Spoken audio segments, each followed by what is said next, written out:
नमस्कार दोस्तों, सेवा दूत के दूसरे सत्र में आपका स्वागत है। चलिए जानते हैं सेवा दूत आप कैसे बन सकते हैं। पिछले सत्र में हमने जाना कि सेवा दूत नामक अवधारणा, सेवा दूत का जो कॉन्सेप्ट है उसके 3 मेन स्तंभ है, मेन पिलर्स है, और उन 3 स्तंभों में सेवा दूत खुद एक खास स्तंभ है।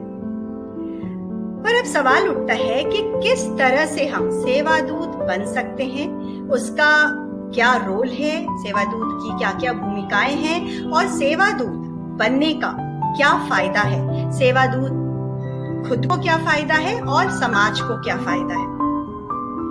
तो इस सत्र की का जो विषय है वो यही 3 है कि उसका रोल क्या है, वो उसके क्या क्या बेनिफिट्स हैं, क्या फायदे हैं, और इस सत्र से आपको क्या सीखने को मिल रहा है, आपको क्या याद रखना है, जिसको हम टेक अवे कहते हैं, वो भी आप जानेंगे। तो पहले हम बात करते हैं कि सेवा दूत की क्या क्या भूमिकाएं हैं, what is the role of a seva doot. तो चलिए जानते हैं कि सेवा दूत की बेसिकली 2 रोल्स होते हैं, और वे रोल क्या है।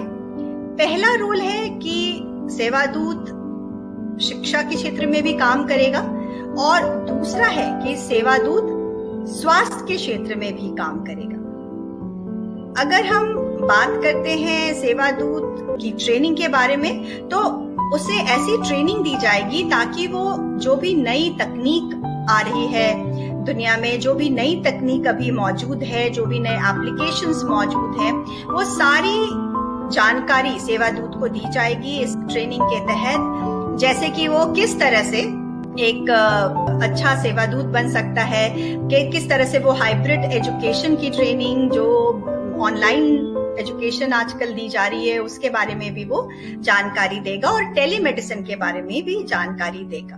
तो ये सभी बातें सेवा दूत को ट्रेनिंग के तहत बताई जाएंगी। तो सबसे पहले अपने को सेवा दूत के साइट पर उसे रजिस्टर करना पड़ेगा और एक फॉर्म भरना पड़ेगा। सेवा दूत एक वॉलेंटियर है जो कि समुदाय का मददगार है। शिक्षण और स्वास्थ्य के क्षेत्र में वो काफी समाज को लाभ पहुंचा सकता है। अगर हम स्वास्थ्य की बात करें तो सेवा दूत मरीज के दैनिक कार्य पर निगरानी रखेगा और उसके साफ सफाई का भी ध्यान रखेगा। सेवा दूत का लक्ष्य है कि वो क्लिनिकल फैसिलिटी मरीजों को दे। सेवा दूत के प्रोफाइल के तहत वो डॉक्टर्स और नर्सेस के सीधे संपर्क में रहेगा। इमरजेंसी के केस में सेवा दूत पूरी तरह से ट्रेन्ड है, यानी उसको ट्रेन कराया जाएगा और बिना समय गवाए वो मरीज के पास तुरंत पहुंच जाएगा। यही सेवा दूत की खास बात है। अगर हम आगे बात करते हैं कि जैसे ही सेवा दूत की जरूरत पड़ेगी तो मरीज उसको फोन करेगा और जहां भी उसकी जरूरत है वो सेवा दूत वहां उपलब्ध हो जाएगा। यही सेवा दूत की सफलता है और इस प्रोजेक्ट की भी सफलता है, जिसे हम कहते हैं quick response in attending to the patient is the keys to the success of this seva doot, या मॉडल है जो प्रोजेक्ट का। सेवा दूत का जो सबसे प्रमुख लिंक है, सेवा दूत एक बहुत ही महत्वपूर्ण कड़ी है जो मरीजों को डॉक्टर से जोड़ेगा। उसके पास बेसिक नॉलेज होगी, ये भी ट्रेनिंग के तहत उसे दी जाएगी कि प्राइमरी मेडिकल फॉर्मेलिटीज किस तरह से की जाए, पेशेंट को किस तरह से उसका बॉडी का, शरीर का जो तापमान है वो किस तरह से लिया जाए, किस तरह से वो वाइटल हेल्थ पैरामीटर को चेक करें, ये सब की ट्रेनिंग उसे दी जाएगी। और ये सारा कुछ वो एक ऐप के जरिए करेगा और कंसर्न्ड एक्सपर्ट डॉक्टर्स को ये इंफॉर्मेशन वो टेलीमेडिसिन के द्वारा पहुंचाएगा। सेवा दूत डॉक्टर से on call real time basis से जुड़ा रहेगा। डॉक्टर्स मरीजों से ऑनलाइन संपर्क स्थापित करेगा, जैसा कि आप स्क्रीन पे भी देख रहे हैं, और दवाई उपलब्ध कराने में भी मदद करेगा। ये सारी प्रक्रिया वीडियो कॉल या एप्लीकेशन के जरिए सेवा दूत करवाएगा। सेवा दूत मरीज के लिए भी एक फॉर्म भरेगा जिसमें मरीज के बारे में पूरी जानकारी होगी, जैसे कि उसका नाम, उम्र, कितना टेम्परेचर है उसके शरीर का, उसको कैसा लग रहा है, कैसा वो फील कर रहा है, उसको कहाँ कहाँ तकलीफ है, और उसका आधार कार्ड नंबर क्या है, उसका मोबाइल नंबर क्या है। ये सारी बातें, जैसा आप स्क्रीन पे देख भी पा रहे हैं, ये सारी बातें वो फॉर्म भरकर डॉक्टर को जमा करेगा। एक और अच्छी बात है सेवादूत के बारे में कि फ्री मेडिसिन बैंक से वो मदद भी लेगा। फ्री मेडिसिन बैंक में सेवादूत लोगों से बचे हुए दवाइयों को इकट्ठा करके फ्री में बांटेगा, जैसे भी जिसको जरूरत है। सेवादूत एक और फॉर्म भी भरेगा जिसमें उन परिवार वालों की भी डिटेल्स होगी जिससे वो जुड़ा हुआ है, जैसे कि जो भी उस परिवार का मुखिया है, जो भी उस परिवार का हेड है या जो स्मार्ट पर्सन है, उसकी भी मोबाइल नंबर होगी और बाकी मेंबर्स की भी मोबाइल नंबर और आधार कार्ड नंबर होगा। अब सवाल उठता है कि हम सेवादूत कैसे बन सकते हैं। तो ये बहुत ही आसान प्रक्रिया है और आपको बस सेवादूत के साइट पर जाना है, उसकी भी ट्रेनिंग आपको दी जाएगी ऑनलाइन, और वहां पे आपको अपने को रजिस्टर करना है।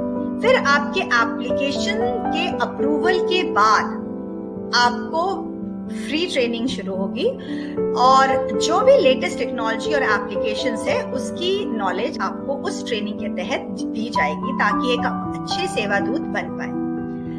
आखिर में सेवादूत एक असेसमेंट टेस्ट भी देगा और फिर वो एक सर्टिफाइड सेवादूत बन जाएगा ट्रेनिंग के बाद। ये सारी बातें ऑनलाइन होंगी और एक बात बहुत जरूरी है जो कि आपको ध्यान रखना है कि सेवादूत के पास सभी प्रमाणित ऑथेंटिक डॉक्यूमेंट्स होने चाहिए, जैसे कि आधार कार्ड या राशन कार्ड या पैन कार्ड, और आपके पास एक एंड्रॉइड फोन भी होना चाहिए जिससे आपको संपर्क स्थापित किया जा सकता है, चाहे वो डॉक्टर हो या मरीज हो। अब हम जानते हैं कि सेवादूत बनने के क्या क्या फायदे हैं। सबसे पहली बात यह है कि सेवादूत को किसी भी परिवार के सदस्य जिससे वो जुड़ा हुआ है उसके बीमार होने के खबर मिलते ही वो तुरंत एक्शन लेगा।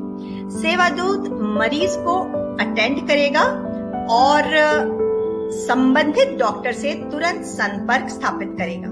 यह पेशेंट को जल्दी ठीक होने में बहुत मदद करता है, क्योंकि अगर समय बीतता है तो पेशेंट को ठीक होने में प्रॉब्लम होती है। पेशेंट्स नीम हकीमों और झोला छाप डॉक्टरों से भी बचा रहेगा और उससे सही सलाह उपलब्ध हो पाएगी। यह हॉस्पिटल की भी भीड़ को कम करेगा और self dependent health care model को मजबूती प्रदान करेगा। तो सेवादूत का जो कॉन्सेप्ट है, अवधारणा है, उसके आप देख रहे हैं कि कई फायदे हैं। जो एक्स्ट्रा मेडिसिन हमारे घरों में बर्बाद हो जाते हैं या हम फेंक देते हैं, एक्सपायरी डेट के पहले ही उसे फेंक देते हैं, जो एक नेशनल लॉस है, एक राष्ट्रीय लॉस है, वो क्लिनिकल फैसिलिटी में सेवादूत उसे जमा करवाएगा और जिससे भी जिस तरह की जरूरत है वो उसे उपलब्ध कराएगा। तो उसे मेडिसिन की भी नॉलेज होगी। कमजोर वर्ग इस पूरे सेवादूत का जो अवधारणा है उसका काफी फायदा उठा सकता है। ये प्रोजेक्ट मरीज को डॉक्टर के पास ले जाने के जद्दोजहद से भी आपको बचाता है और साथ ही जो गरीबों की जो पगार है उसकी भी वो बचत कराता है। साथ ही सेवादूत का जो इनकम है, जो वो कर रहे हैं वो तो वो करते रहेंगे और साथ ही सेवादूत भी बनेंगे। तो इस तरह से जो एक एक्स्ट्रा इनकम है वो भी सेवादूत कमा सकता है। इस प्रोजेक्ट का लक्ष्य ही है कि सभी तरह के लोग जो झुग्गी झोपड़ी में रहते हैं उनकी मदद हो पाए।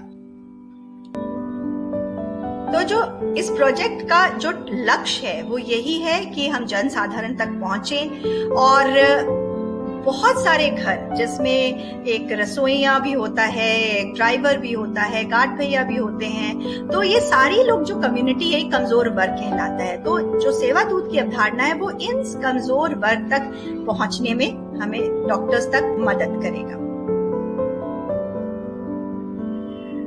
और जो भी कमजोर वर्ग हैं उनकी भी मदद होगी और साथ ही ये हमारी जो देश सेवा की, समाज सेवा की जो उत्साह है उसको भी सामने लाएगा, उसमें भी मदद मिलेगी।